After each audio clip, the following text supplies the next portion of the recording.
After decades of fixing expensive landscaping disasters, I can tell you this: the biggest yard mistakes don't look like mistakes at first.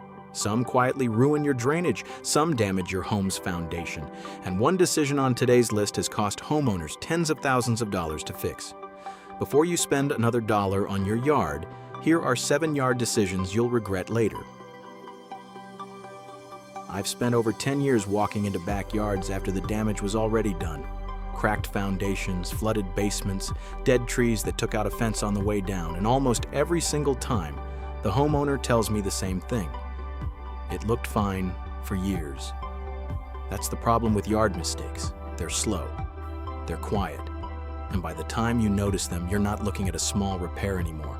You're looking at a 5-figure bill. So in this video, I'm walking you through the 7 mistakes I see most often, why they're so expensive to fix, and exactly what to do instead.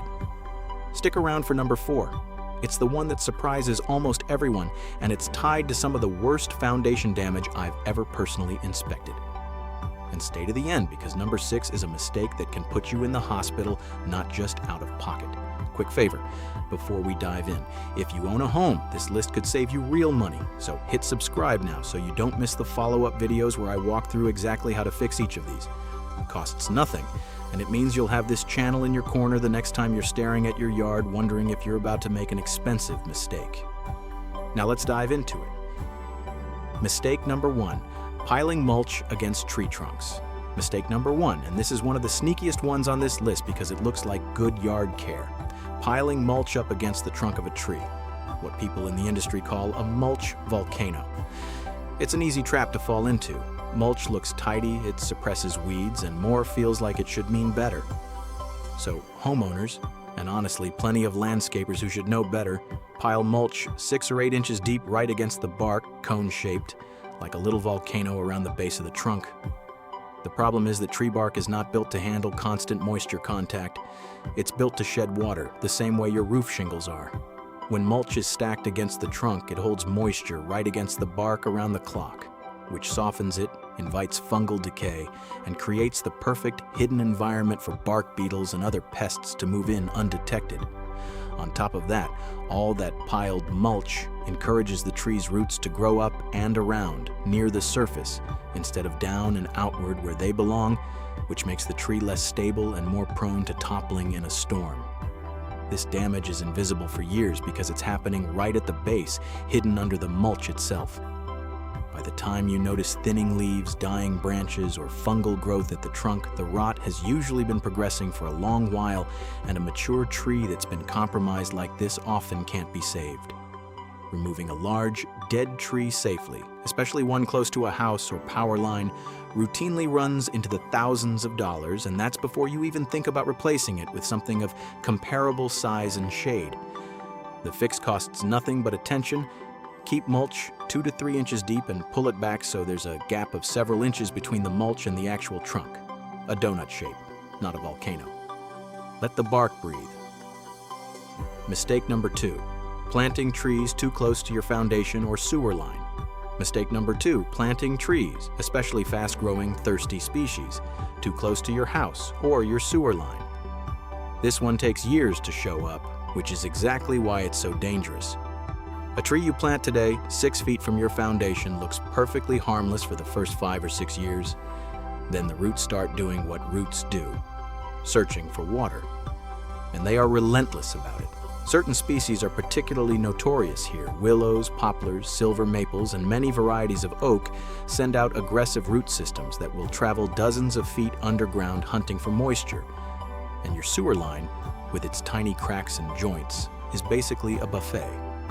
Roots infiltrate the pipe, expand inside it, and eventually you're looking at a collapsed or completely blocked sewer line. That's not a landscaping repair anymore, that's excavation, pipe replacement, and in older neighborhoods, sometimes tearing up a driveway or a section of sidewalk to get to it. Homeowners routinely report bills in the $8,000 to $15,000 range for this exact problem. And it's not just pipes. Root systems close to a foundation can also cause the soil beneath your slab to shift, as those roots draw moisture unevenly out of the ground, which contributes to foundation settling and cracking. The rule of thumb I give every client: Know the mature spread of a tree before you plant it, not the size it is at the nursery. As a general guideline, plant large shade trees at least 20 feet from your foundation and even farther from sewer lines, and choose smaller, non-invasive root species like dogwoods, crepe myrtles, or Japanese maples for anything closer to the house. If you already have a mature tree too close for comfort, a root barrier installed by a professional can help, but at that point, it's worth getting an arborist's opinion before you assume it's fine. Mistake number 3, DIY irrigation without a proper design. Mistake number 3, installing your own sprinkler or irrigation system without a real design plan behind it. I get why people do this. Sprinkler kits are everywhere. They look simple, and YouTube makes it look like an afternoon project. But irrigation isn't really about connecting pipes. It's about water pressure, zoning, and coverage overlap. And if you get those wrong, the mistakes are expensive in 2 completely different ways. First, there's the water bill. Systems with poor head-to-head coverage either leave dry spots that force you to run the system longer, or they overwater sections, which drives your monthly water bill up and, over a full year, adds up to real money. Second, and this is the bigger one, overwatering saturates the soil right next to your home if a zone is aimed too close to the foundation. That saturated soil expands, especially with clay-based ground, and that expansion puts pressure on your foundation the exact same way improper grading does. I've inspected homes where a poorly aimed sprinkler head running daily for years contributed directly to foundation cracking that cost the homeowner well over $10,000 to repair. If you're installing irrigation, get a design that accounts for your specific water pressure, your soil type, and your plant zones. Grouping plants with similar watering needs together instead of running one blanket schedule for the whole yard. And keep every sprinkler head at least a couple of feet away from your foundation, angled outward, not toward the house. Mistake number 4, building a patio, deck, or retaining wall without drainage. This is mistake number 4, and I mentioned it earlier. This is the one that surprises almost everyone, and it's responsible for some of the worst damage I've ever personally inspected. Homeowners pour a patio, build a deck, or put in a retaining wall, and they treat it purely as a surface project. What goes underneath barely crosses their mind, but every one of these structures fundamentally changes how water moves across your property, and if you don't plan for that, you're setting up a problem that can take years to fully surface, and by the time it does, you're not fixing a patio anymore. Let's start with patios and hardscaping. A solid concrete or paver patio poured flat, or worse, sloped toward the house, turns your yard into a water chute during every rainstorm.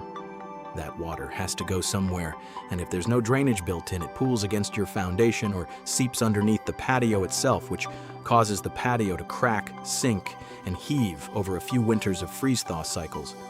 Retaining walls are even more serious. A retaining wall's entire job is to hold back soil, and soil that's saturated with water is dramatically heavier and exerts far more lateral pressure than dry soil. Without proper drainage, and I mean a real drainage system behind the wall, not just gravel thrown in as an afterthought, that pressure builds until the wall bows cracks, or in the worst cases I've seen, fails completely. A failed retaining wall doesn't just mean rebuilding the wall. It often means the collapse takes out whatever was above it, a section of yard, a walkway, sometimes part of a structure. I've seen retaining wall failures alone run past $20,000 once you include the wall, the regrading, and the drainage system that should have been there from day one. The fix, every time, comes down to the same principles. A proper base of compacted gravel, a slight slope directing water away from structures, and for retaining walls specifically, drainage pipe, what's often called a French drain, installed behind the wall with gravel backfill, so water has somewhere to escape instead of building up pressure.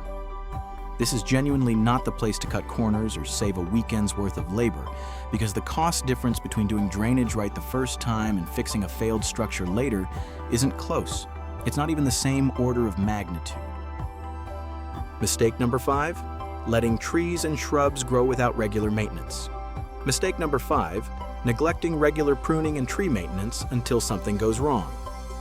Trees and large shrubs are living structures, and like any structure, they need periodic inspection and maintenance. What starts as a small dead branch or a slightly leaning tree is a cheap, easy fix. Left alone for years, that same issue becomes a genuine liability. Overgrown branches near a roofline scrape shingles every time the wind blows, wearing down roofing material years before it should need replacing. Weak or dead limbs, especially on mature trees, become a real risk during storms. And a large limb coming down on a roof, a car, or a fence isn't a landscaping expense anymore. It's an insurance claim, and even with coverage, homeowners are often out a hefty deductible, plus the hassle of dealing with a claim at all. Root systems on unmaintained trees also keep expanding indefinitely, which circles right back to mistake number 2.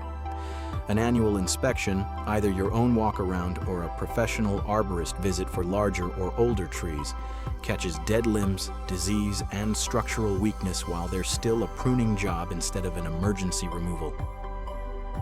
Mistake number 6, digging without calling for a utility locate. First, mistake number 6, and honestly, it's the mistake on this entire list that can genuinely hurt you, not just your wallet, digging into your yard for anything without first getting your underground utility lines marked. Every property has something running underground that you cannot see from the surface: gas lines, electrical conduit, water lines, sometimes fiber internet or cable lines, and none of them are exactly where you'd assume just by looking at where the meter is.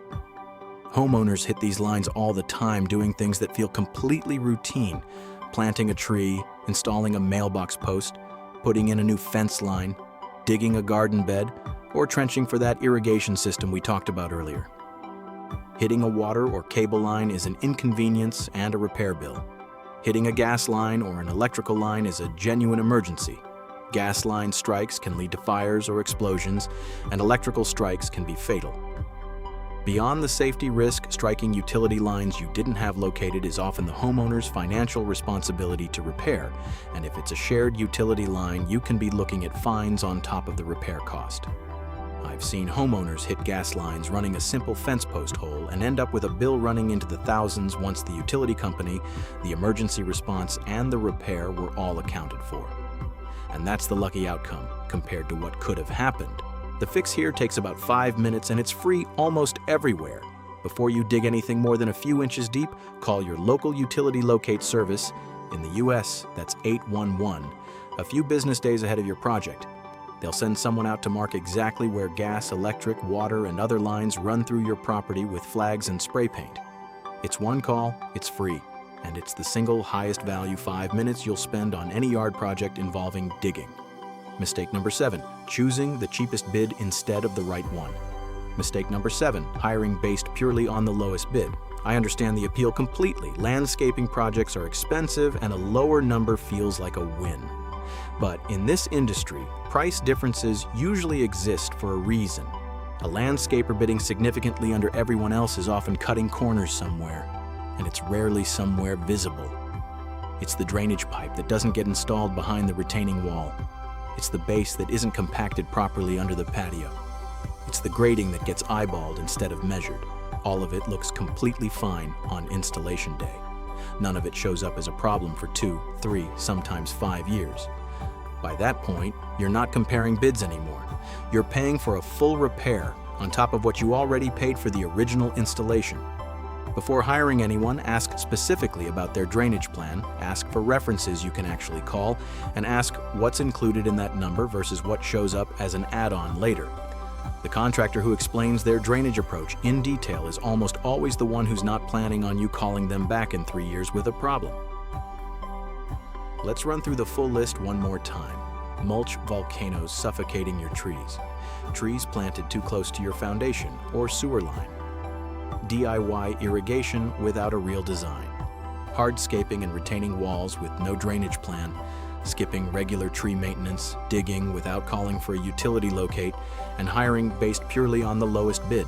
Every single one of these looks harmless on day one. That's exactly what makes them expensive.